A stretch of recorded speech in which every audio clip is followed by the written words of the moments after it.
Hello दोस्तों, स्वागत है आपका मेरे YouTube channel let's study with Poonam में, जिसमें हम जीके जीएस से रिलेटेड टॉपिक के बारे में चर्चा करते हैं और आपके लिए नए नए विषयों को खोज कर लाते हैं। तो आज हम एक ऐसे त्यागी तपस्वी महात्मा के बारे में बात करने वाले हैं जिन्होंने अपने राजपाट सब कुछ त्याग दिया और महात्मा बुद्ध बन गए। तो बात करने वाले हैं महात्मा बुद्ध के बारे में। कहा जाता है कि महात्मा बुद्ध का जन्म 563 ईसा पूर्व में कपिलवस्तु के लुम्बिनी में हुआ था। वर्तमान में यह स्थान नेपाल में है। बुद्ध ने महज 29 वर्ष की आयु में ही घर गृहस्थी सभी का त्याग कर दिया था। दिव्य ज्ञान की खोज में निकल पड़े थे। बुद्ध ने दुनिया भर के लोगों के बीच अहिंसा, शांति, प्रेम, सद्भावना और त्याग का संदेश देकर समाज में फैली कुरीतियों को दूर करने का प्रयास किया था। महात्मा बुद्ध राजा शुद्धोधन के बेटे थे, जो कि शाक्य गणराज्य के राजा थे। बुद्ध की माता का नाम माया देवी था। जन्म के समय माता पिता ने बुद्ध का नाम राजकुमार सिद्धार्थ रखा। बुद्ध बचपन से ही शांत और गंभीर स्वभाव के थे। वे अपना अधिकांश समय एकांत में बैठने और चिंतन करने में बिताते थे। राजकुमार होने के बावजूद भी सांसारिक सुखों से उनकी कोई रुचि न थी। जैसे जैसे बुद्ध बड़े होने लगे, उनकी सांसारिकता में रुचि खत्म होने लगी। गौतम बुद्ध की प्रारंभिक शिक्षा राजमहल में ही हुई, लेकिन जब भी थोड़े बड़े हुए तो पिता ने उन्हें शिक्षा प्राप्त करने के लिए गुरु विश्वामित्र के पास भेजा। बुद्ध ने गुरु विश्वामित्र से वेद उपनिषदों की शिक्षा ग्रहण की और धीरे धीरे एक आदर्श शिष्य बन गए। कुछ समय बाद बुद्ध का विवाह कोलिन वंश के राजा सुप्तबुद्ध की बेटी यशोधरा से हुआ। बुद्ध और यशोधरा का एक पुत्र भी हुआ, जिसका नाम राहुल था। लेकिन विवाह के बाद भी बुद्ध का वैराग्य खत्म नहीं हो रहा था, बल्कि बढ़ता ही जा रहा था। सांसारिक सुखों के प्रति उनकी कोई रुचि नहीं थी। एक दिन बुद्ध अपनी पत्नी और बेटे को छोड़कर चुपचाप जंगल की ओर चले गए। बुद्ध अपनी आत्मा से जुड़ना चाहते थे। वे दिव्य ज्ञान की खोज में थे, इसलिए उन्हें घर, परिवार, संपत्ति या किसी अन्य वस्तु से कोई जुड़ाव नहीं था, क्योंकि इन चीज़ों में उन्हें आध्यात्मिक आनंद नहीं मिलता था। बुद्ध अपने मन में चल रहे कई प्रश्नों का उत्तर ढूंढने के लिए बोधि वृक्ष के नीचे बैठकर तपस्या करने लगे।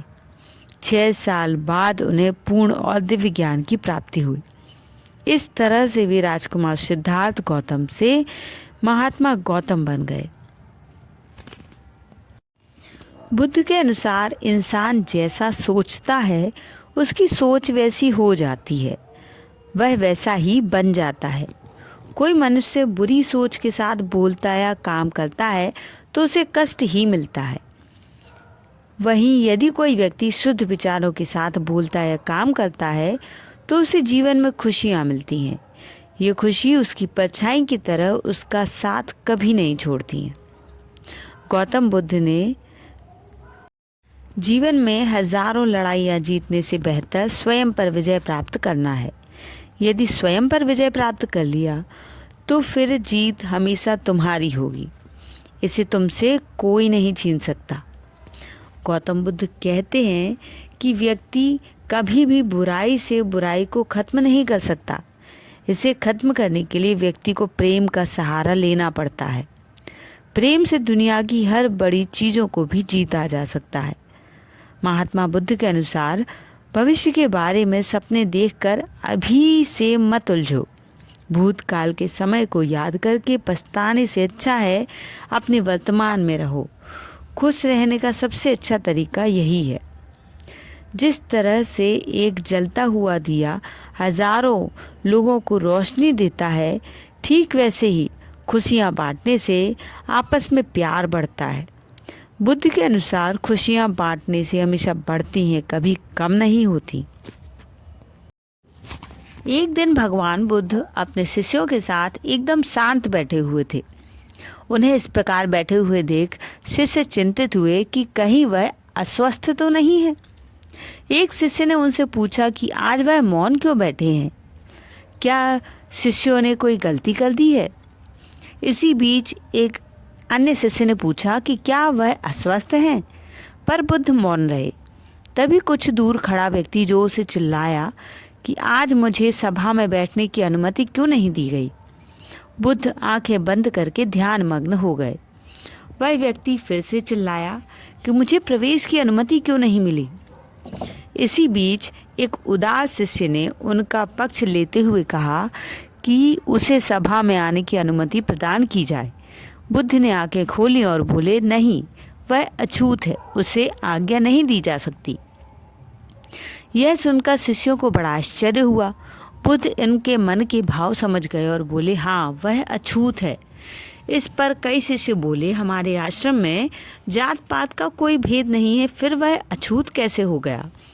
तब बुद्ध ने समझाया कि आज वह क्रोधित होकर आया है।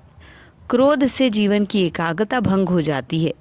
क्रोधी प्रायः मानसिक हिंसा कर बैठता है, इसलिए जब तक वह क्रोध में रहता है तब तक वह अछूत है। इसलिए उसे इस समय एकांत में खड़े रहना चाहिए। क्रोधित शिष्य भी बुद्ध की बातें सुन रहा था।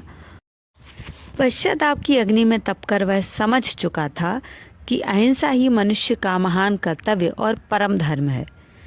वह बुद्ध के चरणों में गिर पड़ा और कभी क्रोध न करने का प्रण लिया। इसका आशय है कि क्रोध के कारण व्यक्ति अनर्थ कर बैठता है। पश्चाताप उसे बाद में होता है, जिसका कोई लाभ नहीं मिलता, क्योंकि हमें क्रोध नहीं करना चाहिए। असल मायने में क्रोधित व्यक्ति अछूत हो जाता है और उसे अकेला छोड़ देना चाहिए। क्रोध करने से तन, मन, धन तीनों की हानि होती है। क्रोध से ज्यादा हानिकारक कोई और वस्तु नहीं है। बुद्ध बताते हैं कि जीवन में धैर्य बहुत आवश्यक है, क्योंकि धैर्य की शक्ति से ही मानव जीवन सबल और सफल बनता है। धैर्य का जीवन में क्या महत्व है, इसे समझने के लिए गौतम बुद्ध की एक कहानी जरूर आपको सुननी चाहिए।